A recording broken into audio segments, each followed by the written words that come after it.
Et yop les gars, c'est Scalwin, j'espère que vous allez bien. Aujourd'hui on se retrouve pour un nouveau tuto, une nouvelle vidéo. Comment faire des lives de qualité tout en ayant une connexion basique, moyenne. Enfin ça dépend en fait de votre connexion, enfin sans avoir la fibre. Donc les gars, si ce tuto va vous plaire, donc ça c'est un tuto pour les gars, pour les petits streamers qui n'ont pas forcément la fibre ou qui n'ont pas les moyens de s'acheter la fibre. Donc voilà, donc si le tuto vous plaît les gars, n'hésitez pas à lâcher votre like et à vous abonner, activez la cloche de notification, comme ça vous saurez dès que je sors une nouvelle vidéo. Les gars, nouvelle vidéo tous les jours à 18h, donc voilà les refs. Il y a du lourd les gars qui arrive, donc restez bien à l'affût. En tout cas les refs, c'était Scale, on se retrouve directement pour le tuto et bon visionnage. Ok les refs, on se retrouve directement donc sur mon bureau. Donc là c'est mon Streamlabs OBS. Donc les gars, déjà vous allez aller sur Firefox, enfin ou sur votre moteur de recherche, et vous allez taper speed test. Donc vous allez taper speed test les gars et vous allez lancer le speed test pardon. Donc tac, vous allez lancer le speed test. Et en fait le speed test les gars, donc je pense que vous connaissez, c'est pour savoir votre connexion en moyenne quand vous téléchargez et quand vous envoyez des données. Donc nous les gars, ce qui va être important les gars, c'est quand vous allez envoyer des données. Donc là les gars, moi je suis branché par câble parce que voilà, ma connexion elle a un petit problème. Donc du coup bah je suis en partage de co avec mon téléphone. Donc vous voyez, même avec de la 4G, j'arrive quand même à faire du 40 mégabits seconde en moyenne, ce qui est vraiment pas mal. Et en ascendant, donc en export les gars, je suis à 76 mégabits seconde, ce qui est vraiment pas mal. Donc du coup les refs, voilà, donc nous on a vu à peu près ce que moi je faisais. Donc je fais à peu près du 42.16 mégabits en descendant, et en ascendant je fais du 78.13. Et les gars, ce qui va nous être important pour nous, pardon, c'est le ascendant, c'est le 78.13.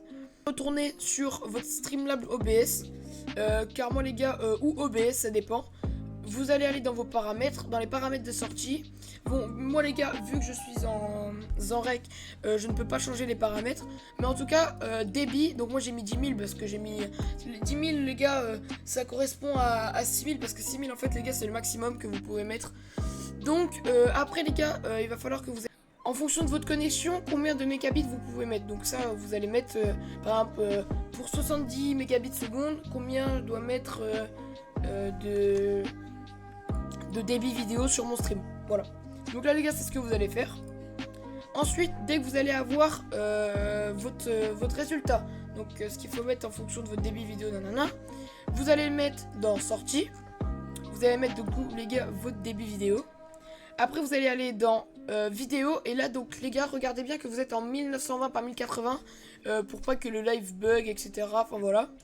Ici vous allez mettre 60 fps, et en dual scale filter vous allez mettre bilinéaire. Donc c'est plus rapide, mais que s'il y a une perte de connexion ça va être moins fluide. Enfin normalement si votre connexion elle est stable et que vous avez mis les bons paramètres, il n'y aura aucun problème et votre live sera parfait.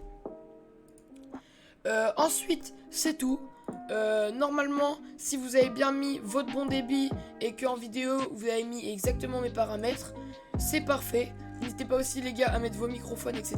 Donc moi j'ai le Razer Seiren Mini en microphone et en casque, donc j'ai un casque Dell Performance, donc bref. Donc voilà, donc si vous avez fait exactement comme moi les gars et que vous avez tout mis, normalement votre live sur PC sera beaucoup plus fluide. Vous aurez moins de perte d'FPS aussi les gars sur le jeu. Et il n'y aura pas de freeze surtout les gars sur le live, ce qui m'arrivait beaucoup avant. Mais maintenant avec ces paramètres là les gars, j'ai plus aucun problème. Donc les refs, si le tuto vous a plu, n'hésitez pas à liker et à vous abonner. C'est un tuto très simple, il a fallu changer deux choses. Mais bon, c'est deux choses importantes. Et normalement vous allez gagner des FPS en jeu. Et surtout votre live sera beaucoup plus fluide. Et donc vous aurez sûrement beaucoup plus de viewers. Mais bon, ça vous inquiétez pas, c'est le petit secret. Bon les refs, merci beaucoup d'avoir été là. Encore une fois, n'hésitez pas à liker et à vous abonner. Et puis, c'était Scalwin. Ciao ciao.